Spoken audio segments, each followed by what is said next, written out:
Muy buenas tardes, estamos hoy con Guillermo Fernández, escritor, el más laureado costarricense, Premio Nacional, poesía, novela, cuento, y ahora nos presenta Los Misterios del Universo. 7 cuentos muy diferentes entre uno y otro, pero muy buenos. ¿Cómo nacen estos cuentos, Guillermo? Hola Agustín, gracias por la entrevista. Bueno, es un libro que me ha tomado alrededor de unos 3 años. Como bien dijiste, los cuentos, sus relatos, como quieras llamar, cada uno tiene su autonomía, es un universo cada uno, por aparte no hay, como decir, unidad entre ellos.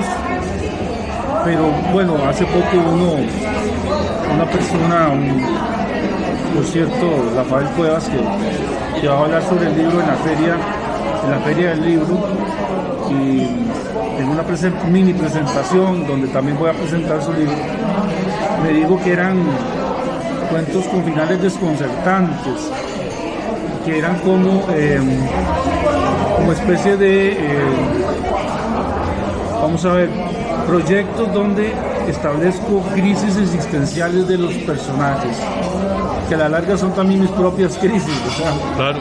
Entonces me satisfizo mucho su punto de vista. Me parece que cada cuento podría haber sido una novela. Son cuentos extensos, son cuentos largos. Esos cuentos, digamos, la técnica del cuento, en este caso, se acerca más al relato, entonces. Exactamente, yo creo que el cuento visto desde el punto de vista clásico no está aquí concebido más que en los finales. Okay. La parte esa sorpresiva, sí, o el final como knockout, como lo veía Cortázar. Claro. Pero en realidad yo creo que se encaja más en lo que es conocido como relato. Vos sabés que en eso hay mucha libertad. Claro. ¿De acuerdo? Cada cuento es un proyecto por aparte y parece que se podría extender, como lo digo, como una novela, porque son largos. Sin embargo, hay una perspectiva que no deja de perder al cuento como centro, como método. Claro. Como método de expresión. Sí. Porque bueno, la novela tiene otra característica. Sí, ahora bien, vos que sos un escritor grande, porque hay que decirlo, sos de los grandes, no, hay que decirlo. Bueno, bien, ¿qué diferencia hay entre el cuento y el relato? Y ya dijiste que la novela tiene otras características. ¿Cuál es la diferencia entre estos dos para llegar a la novela? Bueno, se ha querido discutir acerca de diferencia entre uno y otros géneros literarios. Yo lo que he visto es que prima más una razón de extensión, okay, ¿verdad? Y de propósito del autor en cuanto a necesidad de un cierre específico, ¿verdad? Que no lo tiene ni la novela. Hablo del cuento, sí, propiamente. Me remito a que en estos cuentos hay lo que llamaba Borges como una segunda narrativa, es decir, en el cuento hay una ficción escondida, está lo que como un sesgo, ¿verdad? Que el narrador propone lo que es la cubierta narrativa de los sucesos que parecen encajados en la normalidad, pero debajo viene una trama engañosa, que es donde queremos suponer que las cosas empiezan a comportarse de una forma inusitada. La novela ya es un género que por extensión no podría entonces sujetarse a este concepto, pero yo creo que la diferencia está en extensión más que todo, porque yo también podría hacer un intento de terminar una novela como un cuento, ¿por qué no? ¿Verdad? Igual, de forma inusitada, sorpresiva. Esto no quiere decir más que son puras, las clasificaciones no son más que puros ¿cómo llamarlos? Consensos, ¿ves? Ahora, un relato para mí es aquel cuento que dejó de buscar la brevedad para ofrecernos mayores detalles, mayor amplificación, caracterización de los personajes, de las ambientaciones, ¿verdad? Eso es lo que yo considero. Pero, como te digo, yo creo que en el fondo no son más que un consenso, ¿verdad? Okay. Pero no hay clasificaciones como, desde el punto de vista académicas, tajantes, no puede haber en este caso. Sí, vemos el ejemplo, por ejemplo, de Desayuno en Tiffany's, de Truman Capote. Sí, es una novela. El extranjero de Camus y El amante de Margarita Duras, que para muchos es un relato. Para otros es una novela corta. ¿Cómo ves esas tres características? Como te digo, yo creo que la academia, pues en esto se queda muy corta y no llega como a zanjar una opinión determinante, porque en literatura es muy difícil. Está la academia tratando de encajar algo cuando llega un autor y amplía los conceptos o los desbarata. Entonces es impropio para mí definir un concepto. Yo creo que es el ritmo y la extensión lo que de alguna forma puede diferenciar una novela de una considerada novela corta. Vamos a ver, en la novela corta el autor estuvo satisfecho con elaborar un cuadro, un destino, una historia en esas dimensiones. A otros les puede tocar mayor cantidad de páginas, pero no significa eso que el logro sea que haya sido mejor lograda. No sé si me explico. Sí. Hay novelas que uno dice, bueno, esto le sobra muchas páginas. Me pongo yo a pensar en algunas que he leído, incluso de grandes autores, no voy a decir cuáles. Sí. Pero en realidad uno dice, bueno, es que aquí se le fue demasiado al autor la mano. Yo creo que a veces las extensiones pueden ser engañosas. Lo que queda de una propuesta literaria es la capacidad del autor de transmitirnos vívidamente un asunto humano, ¿verdad? Un misterio. Para mí, los relatos deben cuestionarnos, deben ser, son como artefactos para imaginar. Se le plantea como interrogantes al lector, que es lo que a mí me interesa, pero plantea enigmas. Una literatura que no plantea enigmas a mí no me interesa. ¿Verdad? No me interesa para nada. Es una literatura que es como leer la extra, ¿verdad? Como leer una anécdota, pues, donde simplemente todo está delimitado, todo es predecible. La literatura debe ser algo más que eso. Debe plantearnos enigmas, porque si no, entonces no trasciende. Debido a que cada lector se arma su propia conjetura. Esa es la riqueza de la literatura, lo que yo creo que es una verdadera literatura. Cada uno se arma su propia conjetura. Por ejemplo, estamos hablando de esta novela corta o cuento extenso de La Metamorfosis. Sí. A algunos les va a chocar ese personaje que se convierte en un insecto o se ve convertido en un insecto. A otros les va a parecer una gran crítica a la sociedad. Otros van a creer que no es más que una metáfora de la injusta industrialización y un pronóstico de lo que nos íbamos a convertir. Otros pueden entender otro tipo de cosas.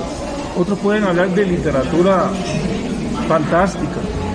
Claro. Que aquello simplemente no es más que una ocurrencia inverosímil de Kafka. Cuando la literatura nos ofrece una resistencia para clasificarla, para, digamos, meterla, por ejemplo, en este vaso, que quepa aquí y se contente uno con eso, es que está logrando algo, se está convirtiendo en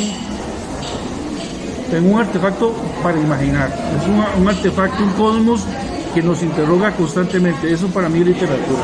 Ok. Guillermo, como poeta, como cuentista, bueno, y como relator, y eso es una amalgama para llegar a la novela. te lo pregunto porque voy a meter una cuñita aquí con este otro libro, que yo me encuentro en este libro síntomas de la poesía y del cuento. O sea, hay unas partes de este libro que ¿verdad? Yo soy un ignorante en la materia, que podrían ser cuentos.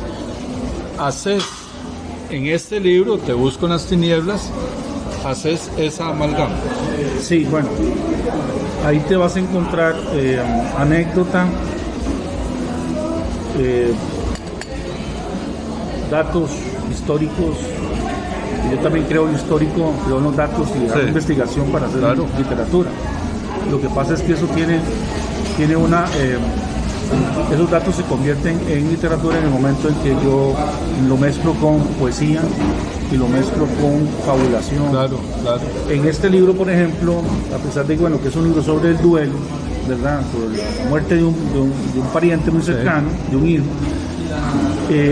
yo considero que el vuelo más alto que se puede dar para explicar un asunto como la muerte sorpresiva es mediante la poesía.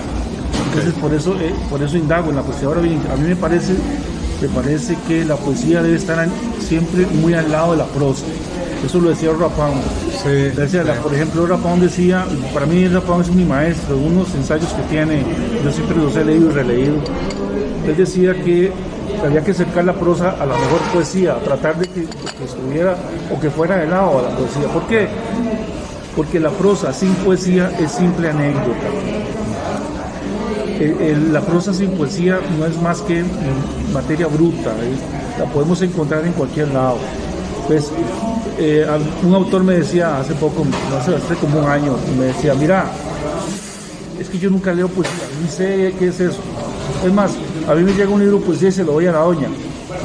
Ya me pareció tan extraño esa forma de referirse a la poesía, como si la poesía correspondiera a una acción femenina, ¿verdad? Sí. O solamente un reducto artístico solo para mujeres. Sí. Entonces ahí me hizo es una señal de alerta, y es un autor, y me extrañó tanto que dijera eso, porque yo creo que un autor, un verdadero prosista, alguien que se tome en serio la literatura, debe estar muy empapado de poesía, ¿verdad? Claro. Porque la poesía es inherente a la mejor prosa, como lo concibe Rapón.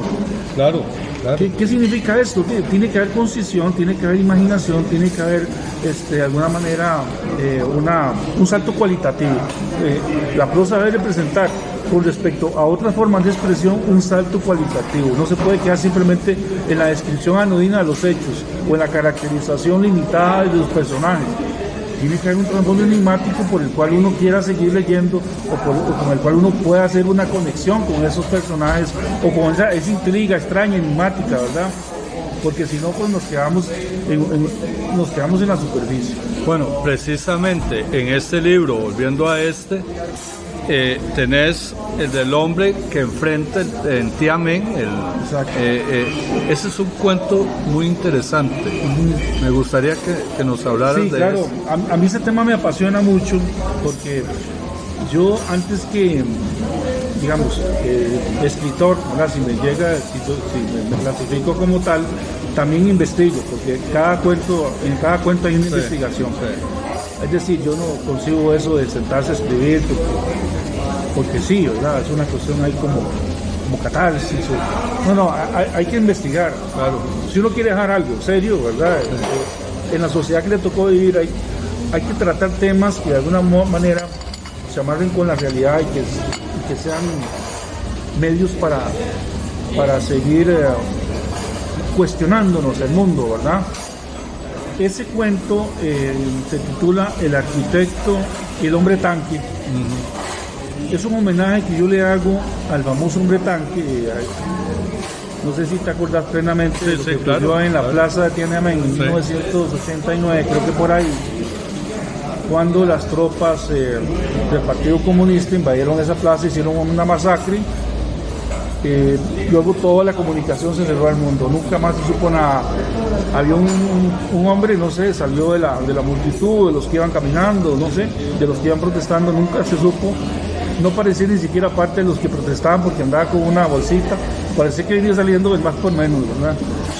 Entonces el tipo se le paró al tanque, que era una especie de convoy de varios tanques, se le paró al tanque y lo trataba de detener con su propio cuerpo, era un tipo delgadito, ¿verdad? Sí. Desmidriado completamente, tipo oficinista, no sé.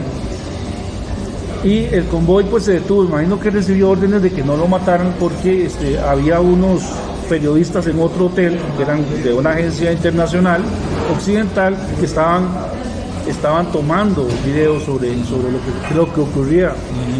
Entonces el tipo deliberó hasta incluso con el conductor del tanque, habló con él y todo, pero al final lo tomaron y se lo llevaron. Algunos que estaban por ahí cerca, no sé si amigos o gente que vieron peligrando la vida del hombre. Pero a mí me pareció uno de los actos más increíbles, ¿verdad?, que nos entrega la realidad. Y ese acto me ha seguido a mí cuestionando toda la vida desde que lo vi. Me parece un acto de un valor impresionante. Y el Partido Popular Comunista Chino lo desapareció del mapa. Incluso como noticia, incluso en China no se puede hablar de él. Sí. Había una especie de monumento o estatua, no sé, según parece, investigué en Hong Kong, y una vez que el Partido Comunista se apropia de Hong Kong, lo desaparece también. O sea, para ellos eso es eso, que es la realidad, en lugar de invitarlos a cuestionarse a sí mismos y a hacer crítica constructiva acerca de su proceder como partido, más bien se convirtió en una amenaza y lo han estado cubriendo. O sea, es que no se puede cubrir nada. Tarde o temprano eso me parece que se va a convertir en algo mayor, no sé qué, pero en el mundo no se pueden cubrir esas cosas. Me parece que ese hombre, el valor de ese hombre representó algo en ese momento porque en él había la expectativa de millones de chinos que querían más libertad, que querían la libertad, la capacidad de expresarse sin ser reprimido, y también abolir la corrupción que había. Claro. Porque esas fueran las expectativas, entre otras, ¿verdad?, de ese momento. Pero es simbólico, el individuo me pareció muy simbólico, y el cuento explota eso. Sí. El cuento de soslayo, ¿verdad?, porque hay un personaje central que es un arquitecto que está en Plaza Tiananmen, que es el que se encarga de hacer los monumentos a Mao, es el que de pronto lo ve y se queda ahí mirándolo, y esa mirada lo condena, por solo el hecho de mirarlo lo condena. Entonces el cuento juega sobre eso. Sí, sí. Muy bien, Guillermo, ¿cuándo presentas este libro y dónde? Bueno, este libro lo voy a presentar junto con otro autor. Yo hablo sobre la obra de él, también es un autor de Urú, que se llama Rafael Cuevas, es un profesor de la UNA, escritor, profesor, pintor, y yo le voy a presentar un libro a él y él va a conversar conmigo sobre este libro. Es una dinámica interesante, ¿verdad? Sí, los autores que conversan. Eso va a ser el 3 de septiembre a las 4 de la tarde en el centro de convenciones, ¿verdad? En la Feria del Libro. En la Feria del Libro. Ah, muy bien, muy bien. Guillermo, muchas gracias nuevamente. Vos siempre muy amable, muy accesible a darnos una lección más de literatura, gratis, por dicha, porque vos sos un hombre muy caro.